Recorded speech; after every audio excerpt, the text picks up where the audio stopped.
Assalamualaikum warahmatullahi wabarakatuh.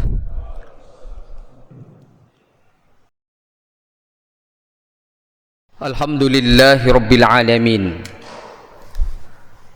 Alhamdulillahilladzi arsala rasulahu bil huda wa dinil haq lidhhirahu 'alad dini kullihi wa kafa billahi shahida. Asyhadu an la ilaha illallah wa asyhadu anna Muhammadan 'abduhu wa rasuluh. Al-mab'uts rahmatan lil alamin, basyiran wa nadhira wa da'iyan ila Allah bi'idnihi wa sirajan munira.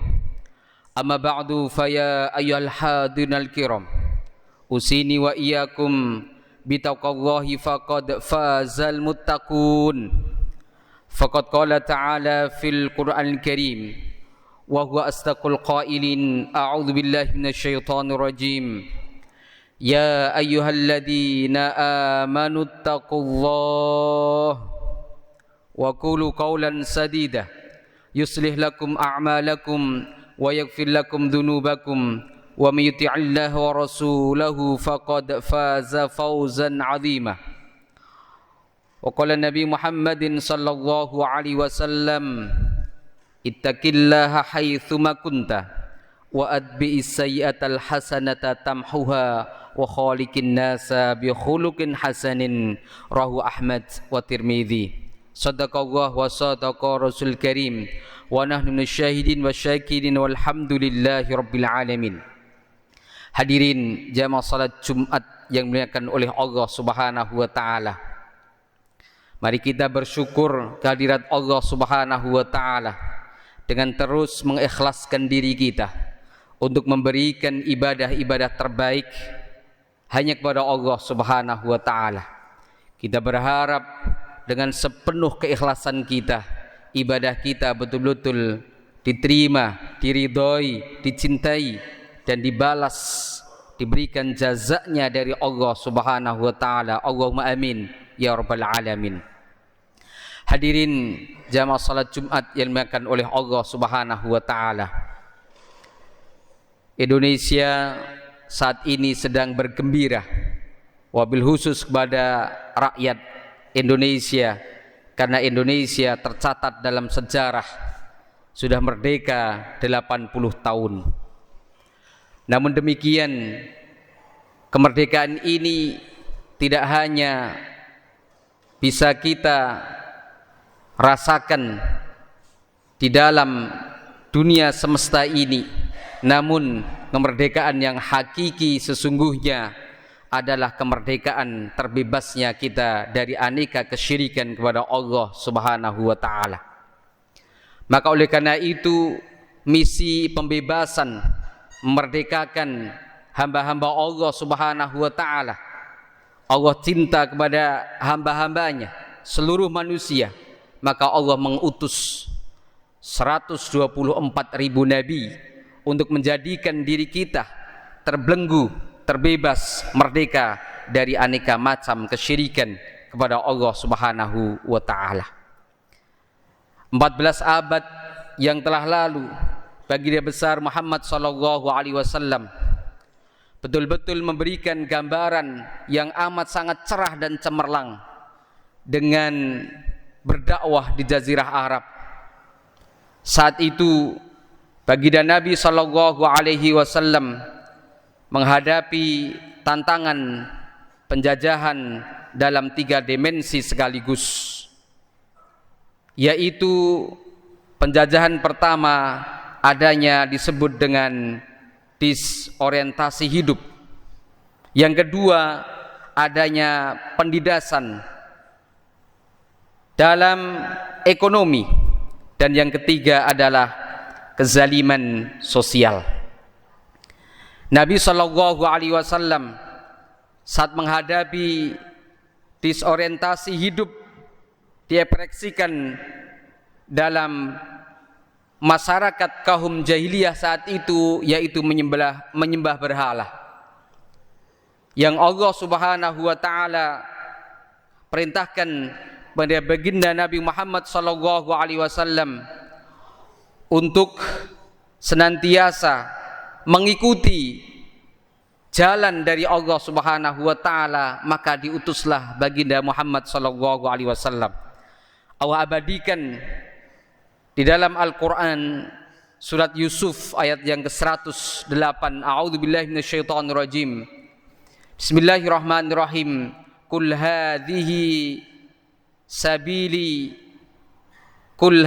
sabili ad'u ila Allah ala basiratin ana wa manittaba'ani wa subhanallahi wa ma ana minal musyrikin. Katakanlah Muhammad, inilah jalanku, aku dan orang-orang yang mengikutiku, mengajak seluruh manusia kepada Allah dengan bukti yang nyata. Maha suci Allah dan aku tidak termasuk orang-orang yang musyrik. Nabi sallallahu alaihi wasallam membebaskan manusia saat itu, khususnya di Jazirah Arab, bahwa mereka mengikuti salah dalam disorientasi hidup, sehingga mereka diluruskan oleh Nabi sallallahu alaihi wasallam. Dan akhirnya dengan dakwah yang menyejukkan, dakwah yang merangkul, dakwah yang saling berkolaborasi saat itu, Nabi sallallahu alaihi wasallam akhirnya mereka terbebaskan dari belenggu penjajahan kesyirikan. Yang kedua, Nabi sallallahu alaihi wasallam mendobrak penindasan ekonomi. Al-Quran bahkan menggambarkan saat itu di zaman jahiliyah, harta-harta hanya berputar di kalangan orang-orang elit saja, kalangan-kalangan orang-orang yang mempunyai kekayaan yang semakin kaya. Sehingga ketika Nabi SAW diutus memberikan solusi, yaitu orang-orang kayanya dengan setelah masuk Islam mereka wajib untuk mengeluarkan zakatnya. Agar apa? Agar harta tidak hanya tertahan di orang-orang yang kaya saja. Fungsi dari harta yang banyak yang Allah amanahkan kepada orang-orang yang kaya itu agar bisa diterdistribusikan dengan sebaik-baiknya. Kaila yakuna tulatam bainal agniya'i minkum. Di antaranya kewajiban zakat itu agar harta tidak hanya berputar di orang-orang kaya saja. Begitu juga Nabi sallallahu alaihi wasallam mengkritik melalui Al-Qur'anul Karim bahwa Al-Quran menggambarkan ada orang-orang yang tidak peduli kepada kaum papa, tidak peduli pada orang-orang yang fakir miskin. Maka Al-Quran saat itu pun menggambarkan bagaimana Nabi sallallahu alaihi wasallam itu diberikan firman Allah Subhanahu wa taala dalam surat Al-Humazah ayat 1 sampai dengan 4, bahwa harta itu harus digunakan untuk hal-hal yang bersifat sosial. Untuk apa? Agar mereka sejahtera. Ketika orang-orang yang kekurangan, yang fakir miskin, kaum papa itu sejahtera, maka dia akan tenang, maka mereka akan tentram di dalam beribadah kepada Allah Subhanahu wa taala. Hadirin jamaah salat Jumat yang dimuliakan oleh Allah Subhanahu wa taala. Yang ketiga, Nabi sallallahu alaihi wasallam betul-betul memberikan gambaran yang jelas, yaitu ketika Nabi sallallahu alaihi wasallam membebaskan banyak sekali budak-budak. Di sini kaum muslimin diajak untuk bersama-sama, tidak boleh membeda-bedakan. Maka ayat Al-Quran tentang kesetaraan itu Allah Subhanahu wa ta'ala abadikan di dalam surat Al-Hujurat. Dan ayat ini banyak sekali kita dengar, bahkan pernah dibaca oleh Syekh Mahmud Al-Husairi di dalam Majelis Perserikatan Bangsa-Bangsa. A'udzubillahi minasyaitonirrajim. Bismillahirrahmanirrahim. Ya ayuhan nas, inna khalaqnakum min dzakarin wa untha wa ja'alnakum syu'uban wa qabaila lita'arafu inna akramakum indallahi atqakum innallaha alimun khabir. Wahai manusia, sungguhnya kami telah menciptakan kamu dari seorang laki-laki dan perempuan. Kemudian kami menjadikan kamu berbangsa-bangsa dan bersuku-suku agar kamu saling mengenal. Sesungguhnya yang paling mulia di antara kamu di sisi Allah adalah orang-orang yang paling bertakwa. Sesungguhnya Allah Maha mengetahui, Maha teliti. Hadirin jamaah salat Jumat yang dimuliakan oleh Allah Subhanahu wa taala. Jadi manusia yang paling mulia di sisi Allah Subhanahu wa taala bukan orang yang paling kaya, bukan orang yang paling merdeka, bukan orang yang paling parasnya sempurna, bukan. Namun Al-Quran memberikan gambaran kepada kita semuanya, siapapun dari hamba-hamba Allah yang namanya manusia akan mulia karena ketakwaannya. Nabi Muhammad SAW membebaskan ini semuanya. Tidak ada bedanya antara laki dan perempuan, ada persamaan. Disamakan antara laki dan perempuan. Dahulu di zaman jahiliyah, perempuan menjadi komoditas untuk diperjualbelikan, bahkan sangat tidak dihargai. Ketika seorang wanita melahirkan anak perempuannya, segera mereka itu menggali lubang-lubang untuk menguburkan anak-anaknya dalam keadaan hidup-hidup.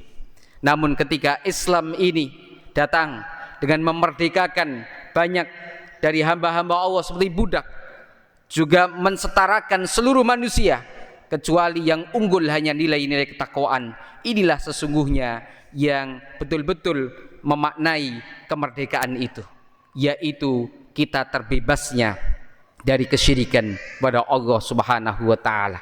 Kita betul sudah merdeka secara fisik, kita tidak dijajah Indonesia ini 80 tahun. Namun apakah saat ini ekonomi kita, kebebasan kita berekspresi dan beragama, apakah masih terjajah? Mari kita kembalikan jawaban itu kepada kita masing-masing. Namun yang jelas secara fisik Indonesia sudah merdeka 80 tahun, maka wajib bagi kita untuk bersyukur kepada Allah Subhanahu wa taala. Kita jangan malas untuk beribadah kepada Allah Subhanahu wa taala. Kita jangan malas untuk bekerja secara profesional agar kita betul-betul yang kita lakukan, yang kita kerjakan betul-betul hanya untuk beribadah kepada Allah Subhanahu wa taala. Ketika Allah takdirkan menjadi orang-orang yang hebat, orang-orang yang kaya, orang-orang yang cerdas, orang-orang yang terpandang dan terhormat, maka jadikanlah itu semuanya sarana untuk meraih ridho Allah Subhanahu wa taala. Ketika kita sudah mampu untuk menjadikan diri kita ini terbebas dari keterbelengguan kesyirikan, insya Allah sesungguhnya kita sudah merdeka secara lahir dan batin. Bahkan kita akan dilanjutkan kemerdekaan kita ini sampai kita berjumpa dengan Allah Subhanahu wa taala di alamat yang lengkap, yaitu surga Allah Subhanahu wa taala. Mudah-mudahan kita bisa mengisi kemerdekaan Indonesia ini yang sudah 80 tahun sebagaimana Nabi ajarkan dalam 3 misi dakwah. Nabi membebaskan dari ekonomi, membebaskan dari kita mengenal Allah Subhanahu wa taala, dan membebaskan dari perbudakan. Semuanya sama di mata Allah Subhanahu wa taala kecuali ketakwaan. Mudah-mudahan Allah Subhanahu wa taala betul-betul jadikan kita, khususnya bangsa Indonesia ini, rakyatnya merdeka, sejahtera, sehingga kita bisa mengenal Allah Subhanahu wa taala dengan sebaik-baiknya. Amin ya rabbal alamin. Barakallahu li wa lakum fil Qur'anil azim wa nafa'ani bima fihi min ayatil hakim wa taqabbala minni wa minkum tilawatahu innahu as-sami'ul alim wa qurbi fir warham wa anta khairur rahimin. Alhamdulillahi rabbil alamin. Alhamdulillahilladzi anzala as-sakinata fi qulubil mu'minin liyazdadu imanan ma'a imanihim. Asyhadu an la ilaha illallah wa asyhadu anna Muhammadan abduhu wa rasuluh sallallahu alaihi wa ala alihi wa sahbihi wa man tabi'ahum bi ihsanin ila yaumiddin. Amma ba'du, fa ya ayyuhal hadinal kiram, usini wa iyyakum bittaqwallahi faqad fazal muttaqun. Faqad qala ta'ala fil Qur'anil Karim, a'udzu billahi minasyaitonir rajim. Bismillahirrahmanirrahim. Innallaha wa malaikatahu yusholluna 'alan nabi. Ya ayyuhalladzina amanu shallu 'alaihi wa sallimu taslima. Wa maghfir lil muslimina wal muslimat wal mu'minina wal mu'minat al ahya'i minal amwat innaka sami'un qaribun mujibud da'wat ya qadal hajat. Allahumma aslih lana dinana allati huwa ismatu amrina wa aslih lana dunyana allati fiha ma'ashina wa aslih lana al-akhirata allati ilaiha ma'aduna waj'al hayata ziyadatan lana fi kulli khair waj'al mauta rahatan lana min kulli syarr. Allahumma la tada' lana dhanban illa ghafartah wa la hamman illa farajtah wa la maridan illa syafaitah wa la aiban illa sattartah wa la daynan illa qadaitah wa la hajatan min hawaijid dunya wal akhirati illa qadaitaha ya arhamar rahimin. أنصر إخوان المجاهدين المستضعفين في كل مكان خاصة من بلادنا هذا إندونيسيا ومن كل سائر البلدان المسلمين عامة يا أرحم الراحمين. اللهم أهلك الكفرة المشركين واليهود وأعدائك الدين. ربنا آتنا في الدنيا حسنة وفي الآخرة حسنة وقنا عذاب النار. وصلوا على نبينا الكريم محمد صلى الله عليه وسلم بفضلك سبحانك اللهم تحية فيها سلام آخر دعوانا الحمد لله رب العالمين. عباد الله إن الله يأمر بالإحسان وإيتاء ذي القربى وينهى عن الفحشاء والمنكر والبغي يعظكم لعلكم تذكرون. فاذكروا الذي ما يذكركم واسألوا من فضله يؤتكم ولذكر الله أكبر. أقم الصلاة.